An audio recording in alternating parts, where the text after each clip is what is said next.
नमस्कार। आज 4 दिसंबर 2025 है। आज हम पिछले 24 घंटों की कुछ ऐसी घटनाओं पर बात करेंगे जो जो एक ही सिक्के के दो पहलू दिखाती हैं।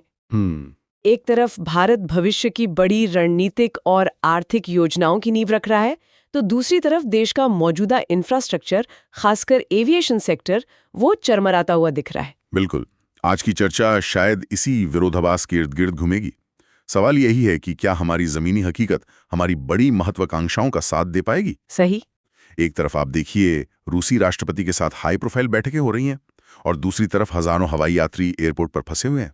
इन दोनों तस्वीरों को एक साथ समझना बहुत जरूरी है। तो चलिए इसी की पड़ताल शुरू करते हैं और शुरुआत करते हैं उस बड़ी तस्वीर से जहां भारत दुनिया के मंच पर अपनी जगह मजबूत कर रहा है। रूसी राष्ट्रपति व्लादिमीर पुतिन भारत पहुंचे हैं। हाँ।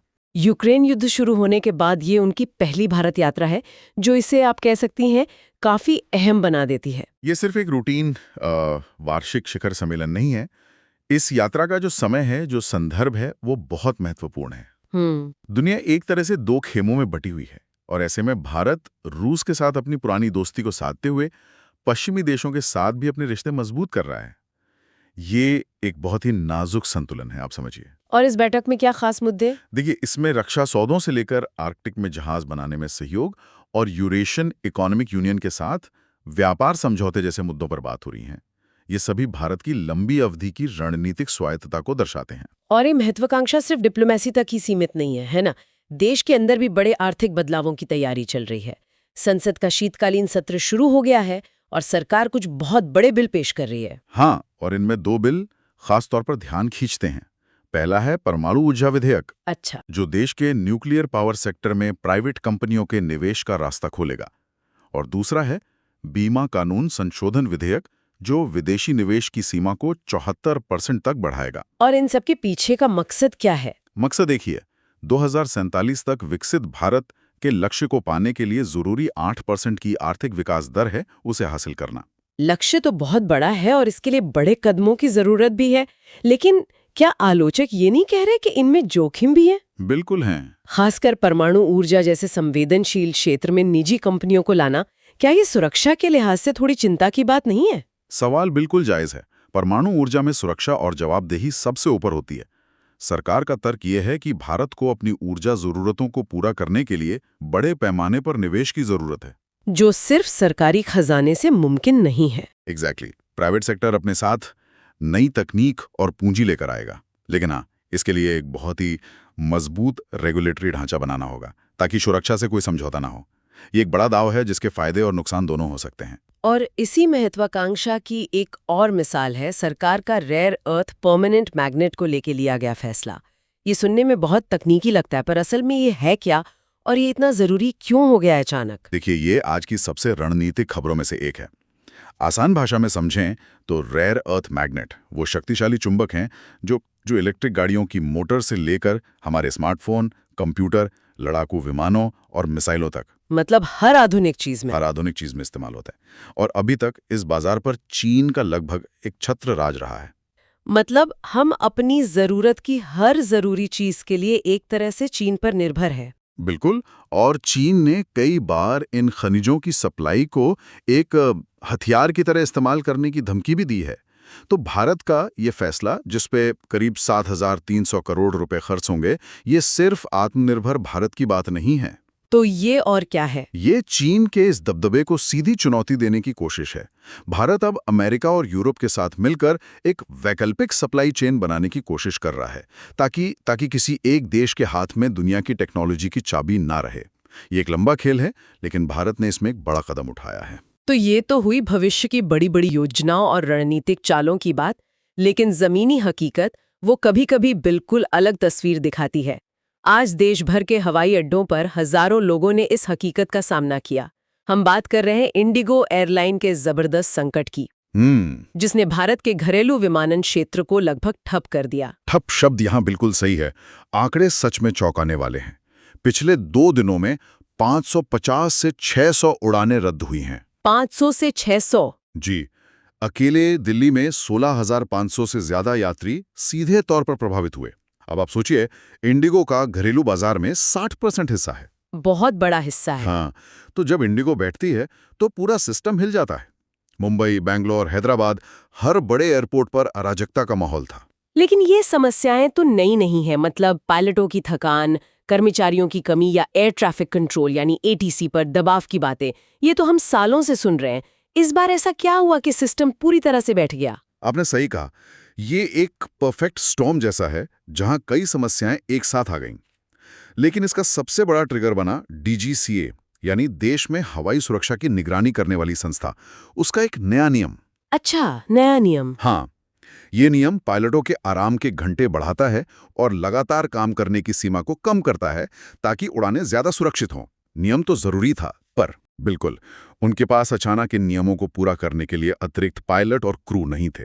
तो ये संकट सिर्फ एक एयरलाइन की नाकामी नहीं है, ये तो ये दिखाता है कि भारत का एविएशन इंफ्रास्ट्रक्चर उस तेज रफ्तार से नहीं बढ़ पा रहा जिस रफ्तार से हवाई यात्रा की मांग बढ़ रही है। आपने बिल्कुल सही पकड़ा, ये एक चेतावनी है। हम दुनिया के सबसे तेजी से बढ़ते एविएशन बाजारों में से एक हैं, लेकिन हमारे एयरपोर्ट, हमारी एयर ट्रैफिक कंट्रोल क्षमता और एयरलाइनों की प्लानिंग सब कुछ तनाव में है। और सबसे चिंता की बात क्या है? सबसे चिंता की बात यह है कि इंडिगो ने खुद डीजीसीए को बताया है कि हालात सामान्य होने में 10 फरवरी 2026 तक का समय लग सकता है। 2026? ये तो बहुत लंबा समय है। जी, ये कोई 1-2 दिन की बात नहीं है। यात्रियों को उनका सामान 3 से 4 दिन बाद मिल रहा है। ये सिर्फ एक लॉजिस्टिकल विफलता नहीं है, ये हजारों लोगों की छुट्टियों, जरूरी यात्राओं और उनकी मानसिक शांति पर सीधा हमला है। इस बड़े संकट के अलावा देश के दूसरे हिस्सों से भी कुछ अहम खबरें हैं जो व्यवस्था से जुड़े सवाल उठाती हैं। राष्ट्रीय जांच एजेंसी यानी एनआईए ने बिहार, यूपी और हरियाणा में कई जगहों पर छापेमारी की है। हाँ, एनआईए जो आतंकवाद और राष्ट्रीय सुरक्षा से जुड़े मामलों की जांच करती है, उसने अवैध हथियार सप्लाई करने वाले एक बड़े नेटवर्क पर कार्रवाई की है। 22 जगहों पर छापेमारी हुई और 4 लोगों को गिरफ्तार किया गया। और इसके तार कहीं और से भी जुड़ रहे हैं। हाँ, इसके तार दिल्ली के लाल किला बम धमाके से भी जुड़ रहे हैं। ये दिखाता है कि देश के अंदरूनी हिस्सों में ऐसे खतरनाक नेटवर्क अभी भी कितने सक्रिय हैं। वहीं एक और चिंताजनक आंकड़ा सामने आया है। विदेश मंत्री एस जयशंकर ने राज्यसभा में बताया कि देश में मानव तस्करी के सबसे ज्यादा मामले पंजाब से सामने आ रहे वही हैं। सर, एक बेहद गंभीर सामाजिक मुद्दा है। सरकार ने इसकी जांच के लिए एक विशेष जांच दल यानी एसआईटी और एक फैक्ट फाइंडिंग कमेटी बनाई है। लेकिन ये समस्या सिर्फ कानून व्यवस्था की नहीं है। ये और भी गहरी है। हाँ, ये बेरोजगारी, सामाजिक दबाव और विदेश जाने की जो एक अंधी दौड़ है, उससे भी जुड़ी है, जिसका फायदा ये तस्कर उठाते हैं। पर इन्हीं खबरों के बीच नोएडा से एक ऐसी घटना सामने आई जो इंसानियत के दो बिल्कुल अलग चेहरे दिखाती है। हाँ, वो तो बहुत ही एक तरफ जहां एक व्यक्ति ने अपनी पार्टनर के बच्चों को नाले में फेंक दिया, वहीं एक ज़ेप्टो डिलीवरी वर्कर ने अपनी जान पर खेलकर उन्हें बचा लिया। एक ही सिक्के के दो पहलू। बिल्कुल, एक तरफ असाधारण बहादुरी और दूसरी तरफ भयानक क्रूरता। ये हमें याद दिलाता है कि बड़े बड़े राष्ट्रीय मुद्दों के बीच समाज के अंदर ऐसी कहानियां भी चल रही होती हैं जो हमें सोचने पर मजबूर करती हैं। चलिए अब कुछ और खबरों पर आते हैं, शायद कुछ सकारात्मक। रक्षा और रोजगार के क्षेत्र में भी कुछ अहम घोषणाएं हुई हैं। बिल्कुल, भारत ने अमेरिकी सरकार के साथ भारतीय नौसेना के 24 MH-60R सी हॉक हेलीकॉप्टरों के लिए एक सपोर्ट सौदे पर हस्ताक्षर किए हैं। अच्छा, ये कितनी बड़ी डील है? ये करीब 8,000 करोड़ रुपए का सौदा है। इससे इन एडवांस हेलीकॉप्टरों के रखरखाव और पुर्जों की सप्लाई सुनिश्चित होगी। आसान शब्दों में कहें तो हमारी नौसेना के ये शिकारी हेलीकॉप्टर हर वक्त दुश्मन की पनडुब्बियों का पता लगाने के लिए तैयार रहेंगे। और रोजगार की तलाश कर रहे युवाओं के लिए भी एक बड़ी खबर है शायद।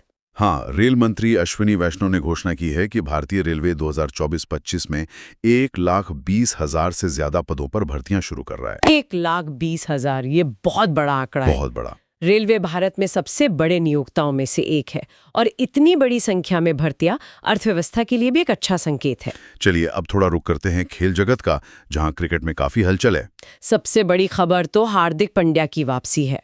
वो चोट से उभर चुके हैं और दक्षिण अफ्रीका के खिलाफ T20I सीरीज के लिए टीम में शामिल होंगे। और टीम में कुछ और भी बदलाव हैं? हाँ, एक दिलचस्प बदलाव है। शुभमन गिल को T20I टीम का उप कप्तान बनाया गया है। अच्छा, जो दिखाता है कि चयनकर्ताओं ने भविष्य के कप्तान के तौर पर देख रहे हैं। वहीं रोहित शर्मा भी अपना फिटनेस टेस्ट पास कर चुके हैं और ऑस्ट्रेलिया के खिलाफ टेस्ट सीरीज के लिए रवाना होंगे। ऑस्ट्रेलिया से ही एक और खबर है, गाबा टेस्ट में इंग्लैंड के जो रूट ने शानदार शतक लगाया। हाँ, और ये उनके लिए एक बड़ी राहत है। ऑस्ट्रेलिया की धरती पर शतक बनाने का उनका 3 साल का लंबा इंतजार आखिरकार खत्म हो गया। लेकिन खेल की दुनिया से एक ऐसी खबर है जो सचमुच असाधारण है और शायद आज की सबसे हैरान करने वाली खबर भी। यकीनन, सिर्फ 3 साल के सर्वज्ञ सिंह कुशवाहा दुनिया के सबसे कम उम्र के रेटेड शतरंज खिलाड़ी बन गए हैं। 3 साल? जी, सिर्फ 3 साल। उनकी फीडे रैपिड रेटिंग 1572 है। ये लगभग अकल्पनीय है। जिस उम्र में बच्चे ठीक से बोलना सीखते हैं, उस उम्र में ये बच्चा शतरंज की दुनिया में रिकॉर्ड बना रहा है। वाकई ये एक अद्भुत प्रतिभा है। बिल्कुल। और अंत में आने वाले मौसम का हाल। विश्व मौसम विज्ञान संगठन यानी WMO ने एक चेतावनी जारी की है। हाँ, WMO जो मौसम पर नजर रखने वाली वैश्विक संस्था है, उसका कहना है कि 2026 की शुरुआत तक कमजोर ला नीना की स्थिति बनी रहेगी। इसका आम लोगों के लिए क्या मतलब है? आसान भाषा में कहें तो ये प्रशांत महासागर के ठंडा होने की एक प्रक्रिया है जिसका असर पूरी दुनिया के मौसम पर पड़ता है। भारत के लिए इसका मतलब है कि इस बार सर्दियां, खासकर उत्तरी भारत में, औसत से ज्यादा ठंडी हो सकती हैं। तो तैयारी कर लीजिए। तो आज हमने इंडिगो के जमीनी संकट से लेकर पुतिन की भारत यात्रा और सरकार की भविष्य की बड़ी आर्थिक योजनाओं तक कई अहम घटनाओं पर नजर डाली। एक तरफ महत्वाकांक्षा है और दूसरी तरफ हकीकत। और आज की इस पूरी चर्चा से एक बुनियादी सवाल उभरता है। हमने देखा कि कैसे एक एयरलाइन का संकट हजारों लोगों के दैनिक जीवन को ठप कर सकता है, और दूसरी तरफ सरकार कैसे दुर्लभ खनिजों पर आत्मनिर्भरता हासिल करने के लिए हजारों करोड़ रुपए की योजना बना रही है। हाँ। तो सोचने वाली बात यह है कि भविष्य में भारत के विकास के लिए ज्यादा बड़ी चुनौती कौन सी होगी? अपने मौजूदा बुनियादी ढांचे की विश्वसनीयता को मजबूत करना, या फिर भविष्य के लिए स्ट्रैटेजिक आत्मनिर्भरता हासिल करना? शायद असली चुनौती इन दोनों के बीच सही संतुलन बनाने में ही है। इस पर विचार किया जा सकता है। कोई पार्ट अच्छा लगा हो कमेंट में बता देना, और कौन सी बुक या कौन सा टॉपिक नेक्स्ट देखना चाहते हो वो भी लिख देना। और हाँ, अगर वीडियो पसंद आया हो तो लाइक, कमेंट, शेयर और सब्सक्राइब जरूर करें।